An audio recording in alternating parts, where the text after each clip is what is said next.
திடீர்னு இந்த முருகன் மேல உங்களுக்கு என்ன பற்று வருது? திடீர்னு இத்தனை ஆண்டுகள் எங்க இருந்தீங்க? எங்க இருந்தீங்க? ஏன்னா உங்க ராமருக்கு மார்க்கெட்டு போயிடுச்சு.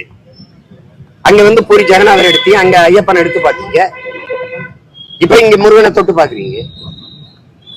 வேற என்ன? உங்களுக்கு முருகனுக்கு என்ன சம்பந்தம் இருக்குது? சொல்லுங்க, என்ன சம்பந்தம்? ஏன்னா ராமருக்கு அங்க மார்க் மதிப்பு இல்லாம போயிட்டுது. கோயில கட்டிட்டீங்க, அந்த பிரச்சனை முற்றுப்பட்டுருச்சு. அங்க அகிலேஷ் அயோத்தியிலேயே ஒரு தாழ்த்தப்பட்ட ஒருவனை பொது தொகுதியில நிறுத்தி உங்களை தோக்கடிச்சுட்டான். அங்க செத்துருச்சு, அங்க செத்துருச்சு, அங்க முடிஞ்சு. அதுக்கப்புறம் இது ஒரு அற்ப தேர்தலா பாக்குறேன், கேடுகட்ட அருவருக்கத்தக்க அரசியலா பாக்குறேன்.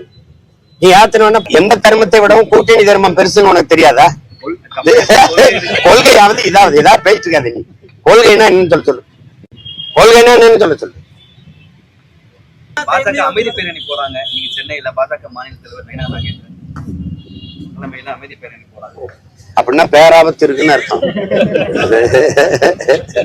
ஆழ்கடலின் அமைதி எப்படி புயலா மாறுதோ தம்பி, இப்ப பேராபத்துன்னு அர்த்தம்.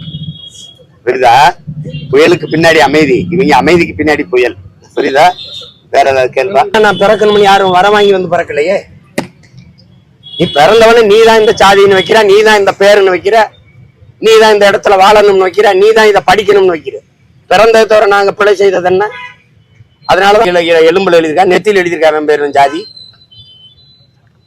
அம்மா இதை வச்சுக்கிட்டு கொடுமைப்படுத்திக்கிட்டு இதை ஒரு திடீர் எங்கெங்க இருந்த ஆட்களை கூட்டிகிட்டு வந்து இந்த வேலையை செய்து விடுறத என்ன பண்றது? அந்த உணர்வுல இருக்கிறவங்க செய்வாங்க.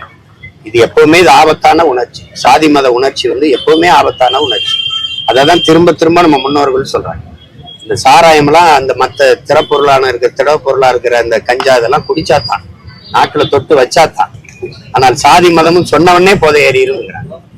அது பெரும் போதை. அது அந்த போதை வந்து மற்ற போதையெல்லாம் படுத்து எந்திரிச்சா தெளிஞ்சிடும்.